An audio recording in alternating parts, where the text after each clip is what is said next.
Chilonzor filiali lokatsiyasini tushuntirib o'taman. Hamma bilgan Shuhrat chorrahasidan o'ngga burilib to'riga yursanglar Atlas Media Park chiqadi. Shuni ro'parasida Turkish Baby'ning Chilonzor filiali joylashgan. Rayhon chorrahasidan ham kelganda tushuntirib o'taman. Rayhon chorrahasidan chap tomonga burilib to'riga yursanglar chap qo'lda Atlas va Media Parkni ko'rasizlar. Ro'parasida Turkish Baby'ning Chilonzor filiali joylashgan. Yandex orqali Qatortol 11A deb yozsanglar Turkish Baby'ning Chilonzor filiali lokatsiyasi chiqadi.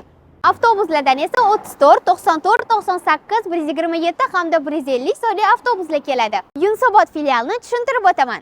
Yunusobod dehqon bozoridan Shahristanskiga kevirishda Dedva stanovkasining ro'parasida Yunusobod filialimiz joylashgan. Metro tomonidan ham tushuntirib o'taman. Shahriston metrosidan to'g'riga yurib kelsanglar Anor Plaza chiqadi. 300 metrdan keyin Turkish Baby'ning Yunusobod filiali joylashgan. Yandex orqali esa Amir Temur 135A deb yozsanglar Turkish Baby'ning Yunusobod filiali lokatsiyasi chiqadi. Avtobuslardan esa 63, 71, 95, 97, 140 hamda shu sonli avtobuslar o'tadi. Maksim Gorkiy filiali lokatsiyasini tushuntirib o'taman. Chirchiqdan kevirishda ostanovkadan 200 metr o'tgandan keyin Turkish Baby'ning Maksim Gorkiy filiali joylashgan. Endi metrodan tushuntirib o'taman. Buyuk Ipak yo'li metrosidan chap tomonidan chiqqaninglardan keyin to'g'rida Turkish Baby'ning Maksim Gorkiy filiali joylashgan.